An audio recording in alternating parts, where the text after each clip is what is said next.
Vamos iniciar a segunda parte do conteúdo de dízima periódica, fração geratriz para o nono ano. Se você não lembra o que é dízima periódica, sugiro que você retorne e volte lá a primeira parte do conteúdo de dízima periódica. Então, concluindo aqui a ideia de dízima periódica, existem dois tipos de dízima periódicas, a simples e composta. As dízimas periódicas simples não apresentam período logo após a vírgula, ou seja, não apresenta o anteperíodo.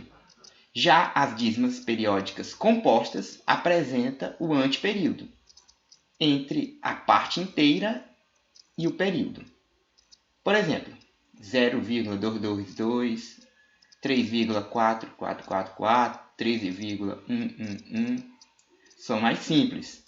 As compostas é as que têm o anteperíodo. No caso aqui, o período é 3, o ante é 0. O período aqui é 45 e o anteperíodo é o número 3.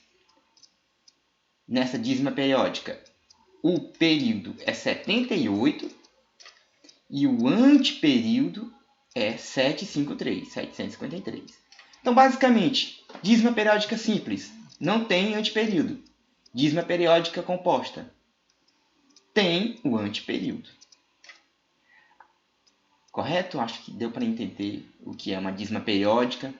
Agora vamos à ideia geral da dízima periódica. Descobrir a fração que gera a dízima. Por quê? Nós sabemos quando e como reconhecer um número quando ele é dízima periódica. Quando há repetições depois da vírgula, após a vírgula. Há um valor repetitivo. Então, descobrir a fração que gera uma dízima, isso recebe o nome de fração geratriz.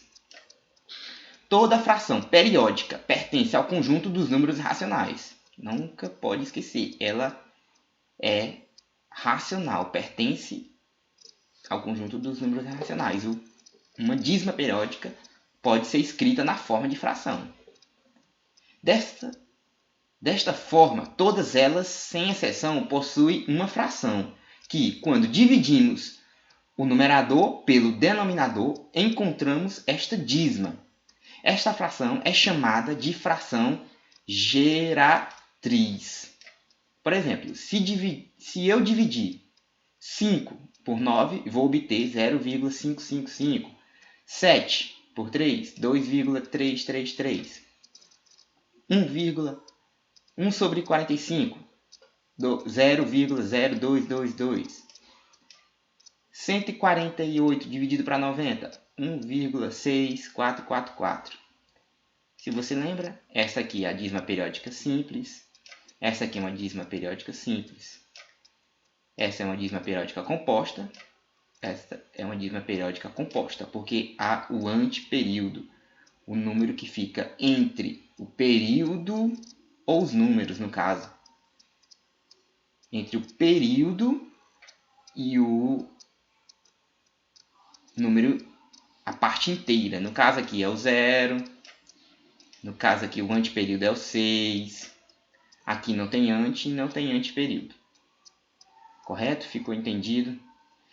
Agora vamos descobrir os processos utilizados para calcular essa fração geratriz. Há duas formas.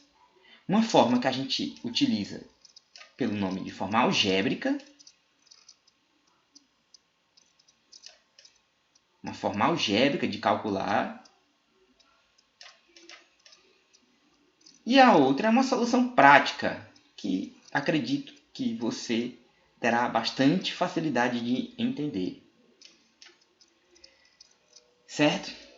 Na próxima parte do nosso vídeo, nós iremos trabalhar essa solução algébrica. É basicamente você criar um sistema de equações. Você denominar uma dízima periódica um valor x, um valor de uma incógnita, e criar um sistema. Vamos já para a terceira parte, no caso de conteúdo de dízima periódica, correto? Prosseguindo aqui, vamos dar uma pausa e já prosseguir.